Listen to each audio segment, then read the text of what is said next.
5 seconds. Start. महोदय, मैं दिल्ली के संबंध में भी कुछ कहना चाहता हूँ। विराम। अब दिल्ली चूँकि केंद्र शासित क्षेत्र है और दिल्ली को केंद्र शासित क्षेत्र माना गया है, तो स्वभावतः दिल्ली वालों को यह आशा थी कि केंद्र से शासित होने से यहाँ पर उन्नति होगी और यहाँ के लोगों को कुछ सुविधा मिलेगी, संतोष प्राप्त होगा।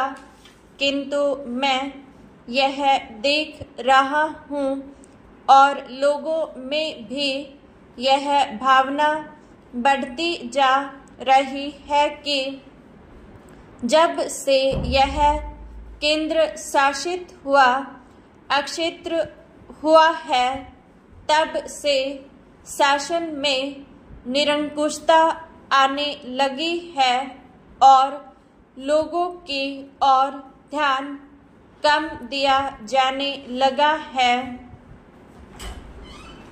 इसलिए मैं यह कहना चाहता हूँ कि दिल्ली प्रशासन के पुनर्गठन के ऊपर पुनः जोर दिया जाना चाहिए और हो सके तो उसके लिए एक समिति बैठा दी जाए और उसके लिए सोचा जाए कि दिल्ली का प्रशासन किस तरह का होना चाहिए। मैं चाहता हूँ दिल्ली के प्रशासन के संबंध में आप विचार करें। भ्रष्टाचार के संबंध में यहाँ बहुत कुछ कहा गया है, मैं पुनः उसको दोहराना नहीं चाहता, किंतु इतना अवश्य कहना चाहता हूँ कि आज देश में जनता का जो नैतिक स्तर है वह दिन प्रतिदिन गिरता जा रहा है।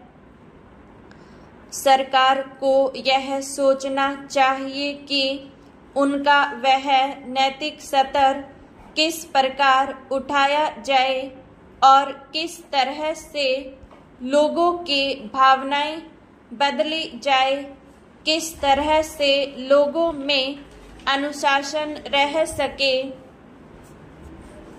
इसके लिए सोचना अत्यंत आवश्यक है। हम जब भ्रष्टाचार की बात कहते हैं तब यह तो सभी मानते हैं कि भ्रष्टाचार है और इसमें कोई दो राय नहीं है कि भ्रष्टाचार मौजूद है। छोटे से अधिकारी से लेकर बड़े अधिकारी तक यह फैला हुआ है। भ्रष्टाचार केवल प्रशासन में है ऐसी बात नहीं है, वरन यह लोगों में भी फैला हुआ है। जब करों की अदायगी का प्रश्न आता है तब लोग दो दो खाते बना लेते हैं और आयकर की चोरी करने का प्रयत्न करते हैं और कर से बचने के लिए भ्रष्टाचार करते हैं। जैसे बगैर दोनों हाथों के ताली नहीं बज सकती, ठीक वही बात भ्रष्टाचार के संबंध में लागू होती है।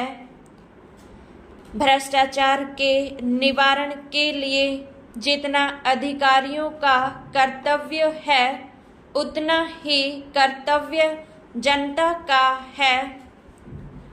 अधिकारियों को तो सतर्क रहना ही चाहिए, क्योंकि यह जो संसद है वह कानून बनाकर उनके हाथ में दे देती है, उसका कार्यान्वयन करने के लिए जनता और नौकरशाही को सहयोग से कार्य करना चाहिए। महोदय, प्रशासन का यह कर्तव्य हो जाता है कि वह सतर्क रहे और अधिकारी लोग अपने को निष्पक्ष रखें, किंतु जो जनता के अंदर एक गिरावट आती जा रही है, वह भी एक देखने की बात है। इसलिए मैं चाहता हूँ कि सरकार कोई ऐसा प्रयत्न करे जिससे कि भ्रष्टाचार को रोकने के लिए जो लोगों का नैतिक स्तर ऊंचा होना आवश्यक है, उसको ऊंचा किया जा सके। उसके लिए जो भी वह कर सके करे। मुझे कहना तो बहुत कुछ था, लेकिन चूंकि मेरा समय समाप्त हो गया है, मैं अब और कुछ नहीं कहूँगा। महोदय, इसलिए मैं माननीय रक्षा मंत्री महोदय का ध्यान इतिहास की उस चेतावनी की ओर दिलाना चाहता हूँ कि हिमालय की चोटी पर जिसका अधिकार रहा है, उसका गंगा और यमुना के मैदान पर भी अधिकार रहा है। हम इस आशा में नहीं रह सकते कि हम दुश्मन को हिमालय की चोटी से उतरने दें और फिर मैदान में उसका मुकाबला करें।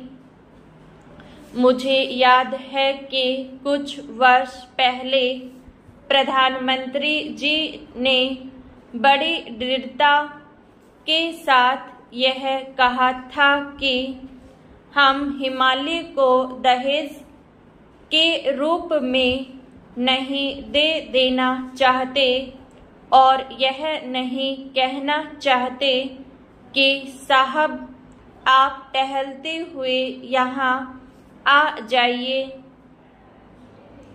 हम नहीं चाहते कि वहाँ पर कोई मुकाबला ही न हो।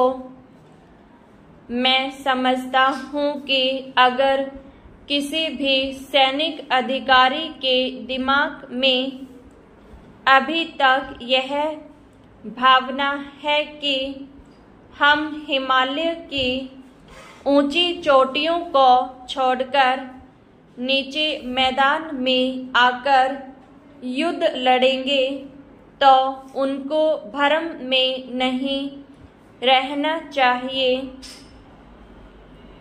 यह एक घातक बात होगी, एक आत्मघाती नीति होगी।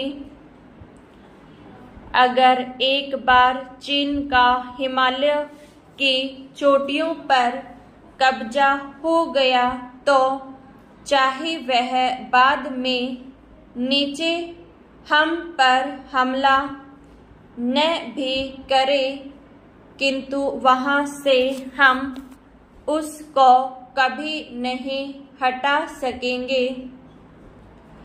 इसलिए इस संबंध में स्पष्ट निर्णय किया जाना चाहिए।